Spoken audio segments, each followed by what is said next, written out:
Good evening, noswaith dda. By the end of this weekend, Cardiff and Swansea will be in lockdown. It follows a continuing rise in coronavirus cases, and it means 8 council areas across South Wales will be subject to further restrictions, including on travel and extended households. Further west then, Llanelli will become the first town to be put into lockdown. That's from tomorrow evening. Well, more on that in a moment, but first here's Nick Pallett on the lockdown in our 2 biggest cities. It's just over a fortnight since the first county in Wales, Caerphilly, was put into local lockdown. Now residents in the capital, along with Swansea, face a similar fate. The Health Minister announced the further restrictions to curb the spread of the virus. Local restrictions will also come in place in both Swansea and Cardiff from 6 p.m. on Sunday. That does not mean that people in Swansea and Cardiff should treat this weekend as a big blowout. In Swansea, the impact will be far-reaching, especially for businesses who rely on tourism, like this popular cafe in Mumbles. The fact that we're so close to the sea like this and in such a nice area like this, we rely a lot on the tourism factor, which boosts a lot of our sales. The restrictions will be the same as in other counties under lockdown, with no one able to enter or leave without a reasonable excuse, and extended households unable to meet. It's particularly a great time for young people who really haven't got much of a life at the moment. To be honest, it's just part of life now, so yes, it is what it is, I guess.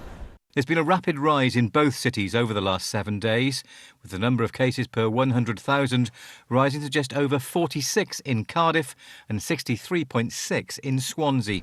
With the capital facing a local lockdown by early Sunday evening, along with Wales' second city down the M4 in Swansea, and the other South Wales local authorities already facing restrictions, it now means more than 1.5 million people are affected. The rapid rise in the number of cases in Cardiff is linked to people meeting and mixing in each other's homes, socialising without social distancing, and there have been small clusters in workplaces. I do think it's worth stressing the city remains open. You'll be able to go to shops, to restaurants, to pubs.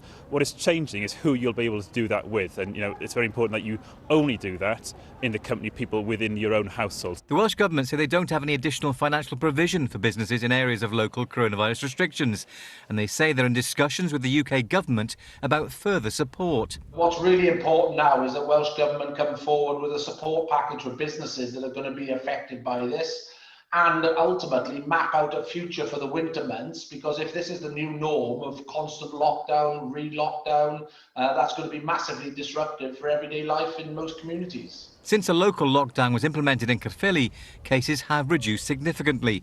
It's hoped this will be replicated in other areas as more of us face tighter COVID restrictions. Well, tomorrow, new restrictions will cover large parts of Llanelli, the first lockdown in Wales, which doesn't cover a whole local authority area. There have been 85 positive cases in Llanelli in the last 7 days. That's compared with 24 cases in the rest of Carmarthenshire. It means people living in 13 of Llanelli's wards won't be able to travel in or out of what's known as the health protection zone, unless it's essential. Rachel Garside has more. Llanelli town centre was quiet today as news emerged of a local lockdown for parts of the town. Business owners say the new rules will seriously affect trade here. 60% plus of my trade is people from outside Llanelli. I'll have to live with that, but I'm not living with Carmarthen having their own way and Llanelli being on our own. Cases of COVID have been rising steadily in Carmarthenshire, with 8 out of 10 new cases in Llanelli. Health officials have described it as a significant spread that is not in control. This will be the first time part of a town rather than a whole county will be in lockdown, a measure opposition politicians have been calling for as a way of tackling the spread of the virus in Wales. It makes sense to me to keep those restricted areas as small as possible, because every time you bring in new restrictions, you affect people's livelihoods, you affect people's mental well-being. People living in Llanelli say they understand the need for stricter measures, but that it'll only work if everyone complies. I've had COVID, I'm quite high risk anyway, and there are people who are taking the mick, really. A lot of people just won't come into town. They'd be too scared to come out. You have the few that haven't followed the rules, which is a shame. Public Health Wales officials are expecting numbers to continue rising in Llanelli over the coming week. 2 new testing sites have been opened here in the last few days in an effort to bring the virus under control in this part of West Wales. 3 further deaths due to COVID-19 have been reported today by Public Health Wales, taking the total number in Wales to 1,609. 320 cases have also been confirmed, with the highest number in Rhondda-Cynon-Taf with 48. There have been 3,999 confirmed cases of coronavirus across Wales so far this month. Swansea University has confirmed that 21 students have tested positive for COVID-19. A spokeswoman said they'll be working closely with the NHS and Public Health Wales, who are taking the lead on the campus situation following a test and trace strategy. 2 men will appear in court to face gross negligence manslaughter charges 3 years after a church collapsed in Cardiff, killing a worker inside. Geoffrey Pleavy died when the Citadel Church in Splot collapsed in July 2017. Keith Young and Stuart Swain have been summoned to appear at Cardiff Magistrates Court next month. Workers have left Ford in Bridgend for the last time after the American car giant finished production at the site. The car engine plant has employed thousands over 40 years, and a union has described it as a dark day for the workforce and for Wales. Here's our business correspondent, Brian Meakin. Ford workers have continued making engines under a cloud for the last 15 months, knowing the plant would close. 1,700 people worked there when the company announced the decision. Hundreds have already gone, many taking redundancy or retiring. For the 1,000 left, feelings are running high. It can range from disappointment to upset to anger. I suppose everybody's gone through every emotion. There's different age elements within the plant. There's a category of people who have served 30, 35, 40 years, and they're going to go off and hopefully enjoy their retirement. But for the likes of me and a lot of other people who are in the category who need to go on and gain future employment, it's a difficult time. The Unite Union says Ford wasn't honest with workers and made bad decisions. When you actually look at what Ford could have done differently, they could have invested, they could have looked at the hybrid engine. This side in North Wales, where Toyota have built a hybrid engine, I think that's what Ford should have done, and invested in Wales to make sure that new hybrid engines are built here. Bridgend is particularly reliant on manufacturing jobs compared to Wales as a whole. But replacing such highly paid, skilled work will be difficult. The local community will feel the impact of the closure too. Well, I think it's really sad for the whole of the county, really, because the jobs it's not just Bridgend, it's far afield. Bridgend needs any help it can get, I think, with jobs, and obviously people losing their jobs is not something you want to hear.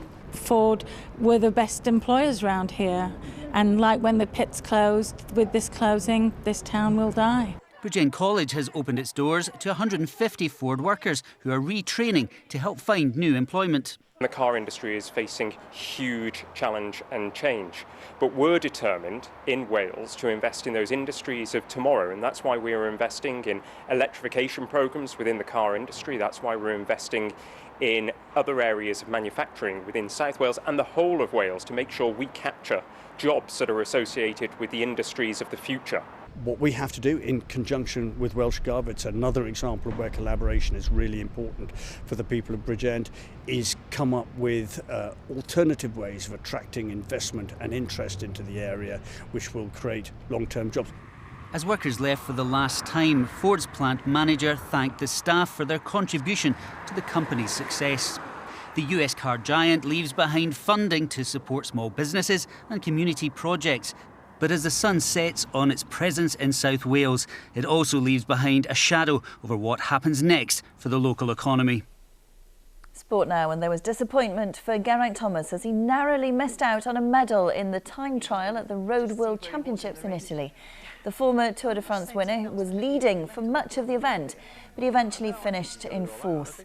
He'll be competing next in the Giro d'Italia, which begins next weekend. Today I was riding completely blind, and but yeah, the legs seem pretty good. Pace judgment isn't too bad really, I guess, considering. So, but yeah, the TTs are obviously important in the Giro, so yeah, it's looking good for that. Time for a look at the weekend weather forecast now. Here's Benaz.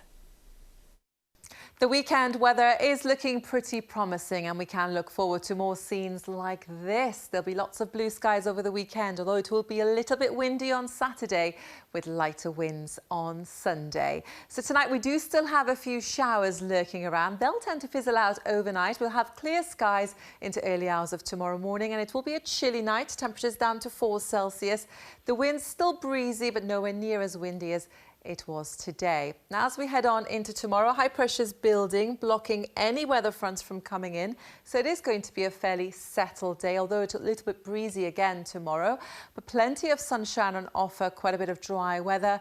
Can't rule out the odd isolated shower in the west, otherwise dry with cloud building through the day. But the sunshine will break through the cloud as well, with the temperatures tomorrow up to about 15 Celsius. For the rest of the country, we do still have the remains of this front across East Anglia tomorrow, bringing some rain with it. Much of the country, though, will be dry and sunny with the best of the sunshine in the west, with the temperatures tomorrow getting up to about 15 Celsius. Yes, it is blustery for everybody.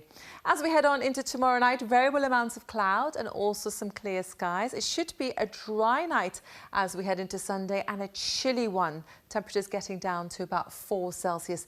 The winds easing off as we head into early hours of Sunday morning. And then on Sunday, probably the best day of the weekend. Lighter winds, more in the way of sunshine, plenty of dry weather.